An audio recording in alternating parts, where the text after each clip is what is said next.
Well, this design is... it just is. Hey, what's up? And oh boy, today I have Studio Series Scavenger, and what the f is this thing?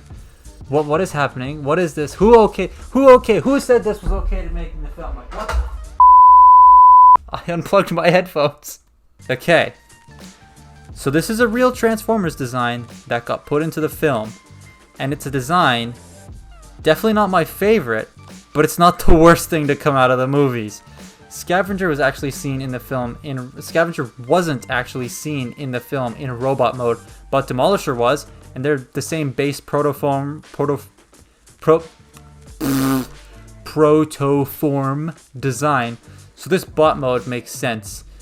But I am waiting for a white Demolisher repaint. I think that would be so nice. This guy retails for about $60 US and 70 Canadian. Yes, $70.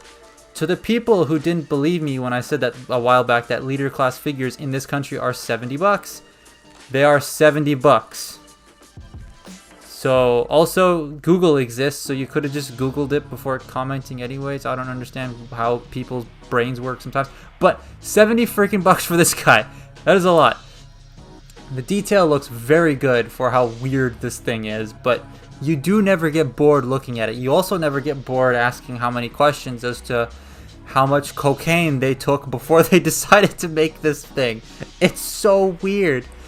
This guy doesn't scale with the rest of the figures. The vehicle in real life is huge and would be much bigger than all of these toys. If this guy was like a Commander class and Overlord was a Voyager, they would have made him scale a little bit better, but structurally for Devastator, I don't know how that would have worked, so I'm fine with them both being leaders in that regard.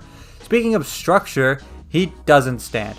He won't stand by himself. I don't know why, because Rampage came with a peg stand. Why not just include one that like clips the wheel and just sits there? It would have been so nice. You're charging $70 for the thing and it doesn't stand up by itself. I mean, you can get it to stay if you're very careful, but I don't want to have to deal with that all the time. You can position the wheel and the hands to make him stand, but it like I said, it's finicky, and after a while you just get frustrated trying to make him stand up, so just forget about it. Next to the rest of the Constructicons, and he looks cool, one of the biggest departures from its original one though, and it's kind of poo, but you know, it is what it is. Articulation's okay. Wish you could do the Demolisher stuff like this.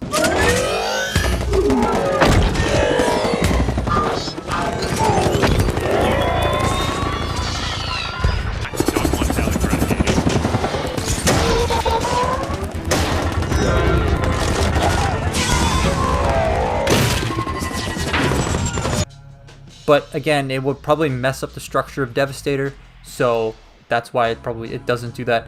Transformation is more involved than you might think, but it's not too hard. It's a lot easier than the original figure, I think, but it is very loud. Vehicle mode is great. It's not perfect like the original Demolisher figure, but it's still great.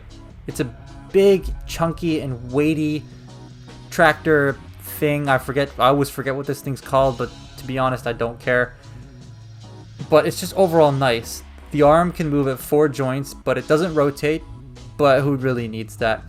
The detail though on this helps give you a look at how big this is supposed to be in real life. Those slanted pieces on the side are stairs, and that's one freaking huge vehicle. So yeah, a Commander class version of this would probably scale better, but I feel if you wanted him to scale with like Studio Series Optimus and Ironhide, he would probably need to be the height of Combiner Wars Devastator to be able to fit scale with those two, because those two are the ones that brought him down in the film. Torso mode looks like absolutely nothing. until you clip some of the other bots together, but I'm gonna wait till I get the box set before I can do the combined mode. Come on, ages 3 and up, I'm waiting. Get them in stock, please. Also subscribe so you don't miss that video. Overall, this thing's okay. Not my favorite, but it's definitely not my least favorite. I feel like that's going to be reserved for friggin' Hightower. Have you seen how weird that is? If you can get this on sale like I did, then yeah, get it. It's definitely worth it if the price is a little bit lower. I paid 10 bucks less than retail. I paid 60 Canadian, which is around like 50-ish American, so that's not bad. But if you're trying to complete Devastator and missed out on this and some of the other figures, just wait for the box set. Because no, I am not paying $200 for scrap metal. Anyways, that has been my look at Studio Series Demolisher. Follow me on Twitter and Instagram, and support me if you want on Patreon and Ko-fi. Links in the description. Don't forget, my friends and I are streaming Modern Warfare Warzone and MW2 Wednesdays and Saturdays at 8 p.m. So tune in for those as well. And I will see you next time. Goodbye.